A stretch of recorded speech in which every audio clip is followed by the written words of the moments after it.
Good afternoon. Before we go any further, please take a moment to silence your phones. Use of flash photography is strictly prohibited. Joseph Carrillo will take care of any, let's just say don't do it. My name is Doug Wilson. I'm an adjunct here at Waynesburg University, and I have the distinct pleasure of inviting you to the one and only set of internship presentations for this semester. When I was first asked to do this, I didn't realize I was going to be working with such luminaries as Alvin and the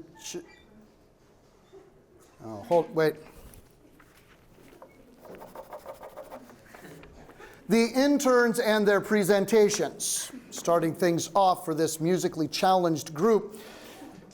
Hailing from North Huntington, Pennsylvania, senior sports announcing major and the general manager of WCTV, Meg Barry. Next, this says the brains of the group, obviously a typo.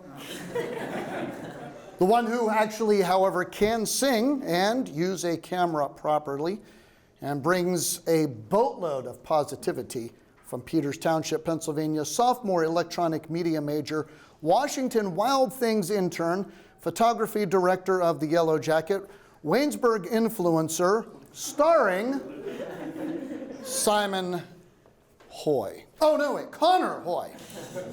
I should have proofread this. Following the brains of the group, the fun, cute, I did not write this, lovable singer of the Chipmunks from Murraysville, Pennsylvania, junior sports announcing major, WKRG News 5 news intern, Theodore, who you know better as Anthony DiFilippo. And last and least, but not least, the lead singer, the rebel without a clue, the chipmunk that makes Dave's hair turn gray and my hair fall out, residing from Slippery Rock, Pennsylvania, junior sports announcing major, Washington Wild Things intern, and part-time producer at KDKA FM 93.7 The Fan, Alvin! Who you know better as Logan R. Blaster. Now, who wants to hear them sing? Oh, I'm totally kidding. None of us want that.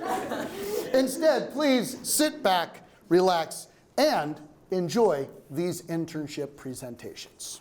Thank you, Connor. As you've seen from the first two presentations, and as you'll see a little bit of a spoiler to the next presentation, the other three people in my group took internships in Pennsylvania. Well, me, I'm the exception. Good afternoon, everybody. I'm Anthony DiFilippo, and today I'm going to be talking about how I spent a summer 1,000 miles away from home. So I spent my summer as a news intern at WKRG News 5 in Mobile, Alabama. I drove through 5 states, drove about 5,000 miles collectively in my 2012 Chevy Malibu LT that just barely made it back home. Today I'll be talking about my supervisors, plural, some of the duties and responsibilities that I had as a news intern, some of my goals, how well they were met, some of the highs, and yes, there were also some challenges, and then at the very end, I will take any questions.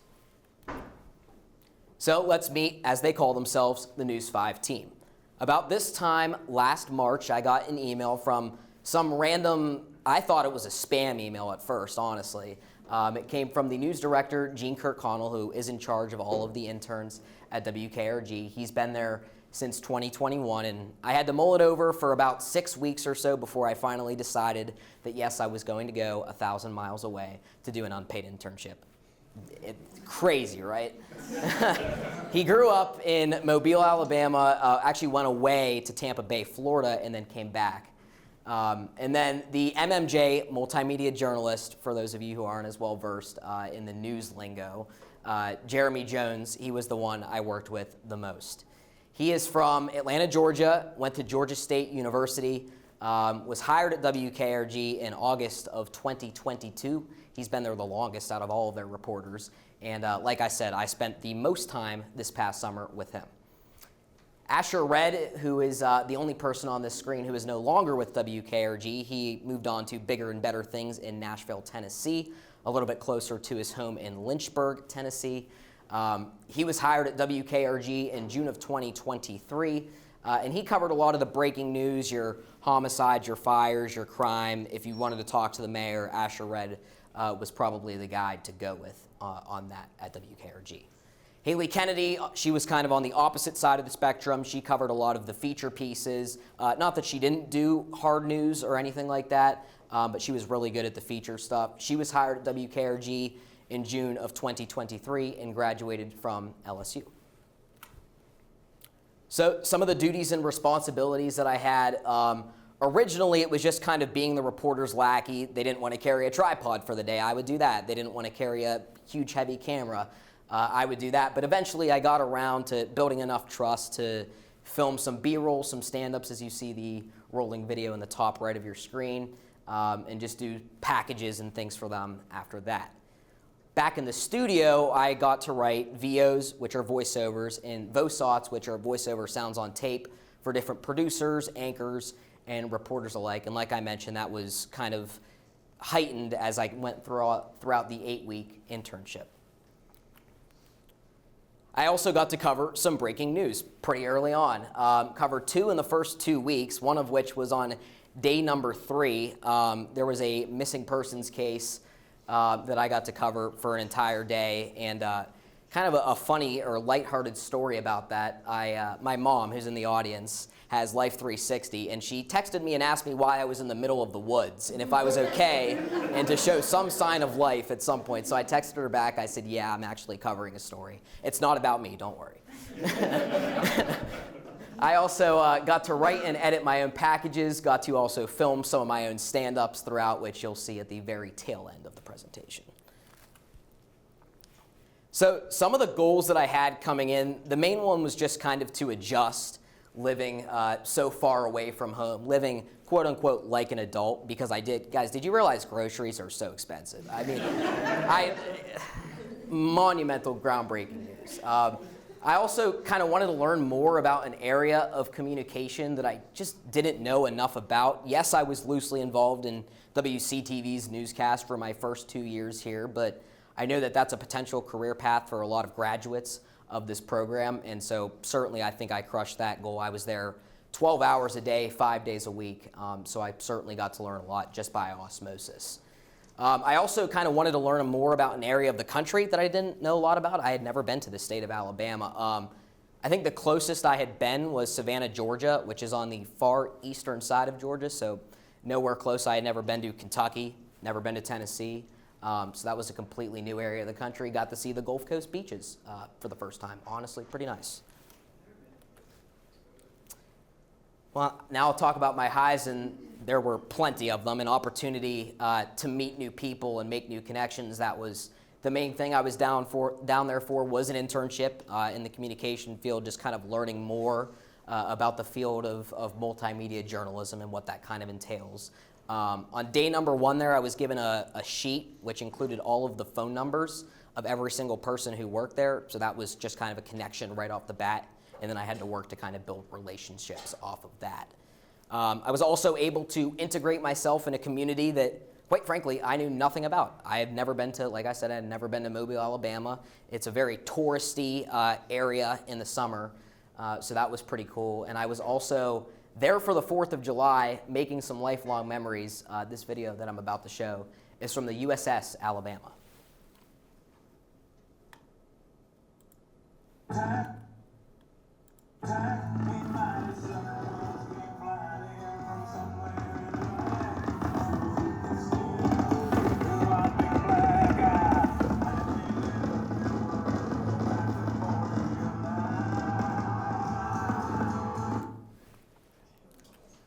And yeah, like I mentioned, there were plenty of challenges in and of themselves. Number 1 was traveling by myself. I had to keep myself occupied. I didn't realize how lonely I would be for 15 straight hours in a car. I think the last 7.5 hours of those, I either listened to different podcasts, listened to music, sang to myself, or called people, annoyed the heck out of people for the last 7 hours, just trying to make it all the way down. Not being at home for 8 weeks was also a struggle, tying it back to my mom. She called me every single day because I knew she missed me. And by the way, I did miss her too, even though I wouldn't like to admit that sometimes.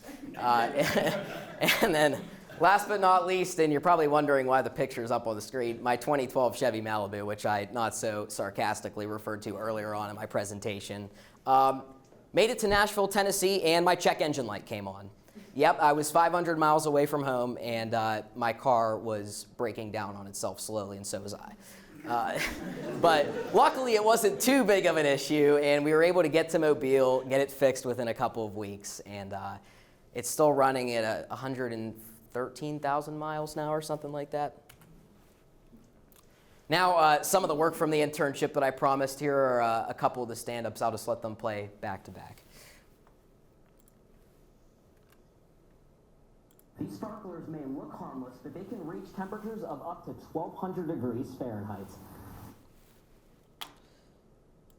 While walking down St. Louis Street, you may run into some sidewalks like this, completely overgrown and uneven.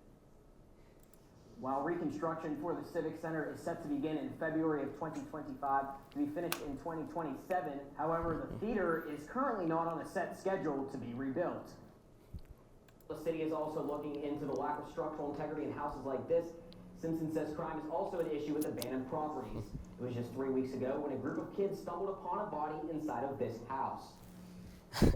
So, yeah, you got 3 positive ones and you got 1 negative one up on the screen. But yeah, we finished it off. Speaking of the top left one, that one almost went awry too. I have no idea. You could ask me a million times why I was holding a 1,200 degree, potentially 1,200 degree sparkler about 10 inches from my face, and I still couldn't give you a straight answer, honestly. But this was just some of the different work that I was able to do. There was about 5 interns collectively, which is on the low end of what they normally have. So I was able to get a little bit more integrated and do some pretty cool work along the way. Overall, I had a good internship with WKRG. I would encourage anybody who would like to go 1,000 miles away to do an unpaid internship. Definitely strongly consider it first, mull it over, talk with your family. But at this time, I will now take any questions. Seth? I know you're speaking on the challenges of, again, living 1,000 miles with, again, not having anybody there, but like you said, it's unpaid income. Right. Knowing that you had 2 months of experience with that, knowing there's an eventuality that you're going to have to do that, but again, with an income, do you feel more confident, like, okay, I know what it's like now, I'm going to be able to adjust to it way easier in the next 2 or 3 years? Yeah, I feel like, I think the first couple weeks down in Alabama were the toughest just because it was like general anxiety. I was trying to figure out exactly what I was going to do with myself, you know, make a certain routine as the weeks went on. But yeah, I mean, I would be more than willing to go far away, whether it be Mobile or somebody else. I mean, Mobile's 100 degrees every single day, regardless of, I mean, especially in the summer with humidity. But yeah, I think I'd be more prepared and confident. Danny? How did you survive? How did you get food? Did you have to? Yeah, so the one Publix in Mobile became my best friend. Yes, the groceries were expensive, but it was something that I kind of had already prepared myself for financially. So yeah, a lot of sunscreen, a lot of food. It was a fun experience. Logan? As more of a sports guy yourself, did you kind of learn to find a love for news, or did you kind of struggle at the beginning to not be doing stuff in the sports world? Well, the fact that I got thrown in, like I said, day 3, I was on a missing persons breaking news case. I feel like that was just kind of my first inclusion into things. I also did a lot of what they would call run-of-the-mill fires. I hate to use that term, but that's kind of what it is. They cover a lot of fires.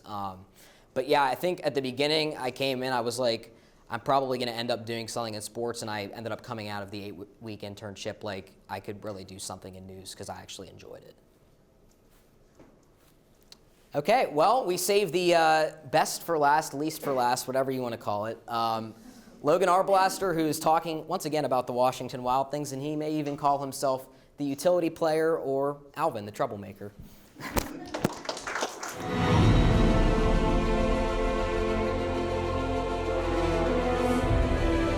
This has been a production of Waynesburg Community Television.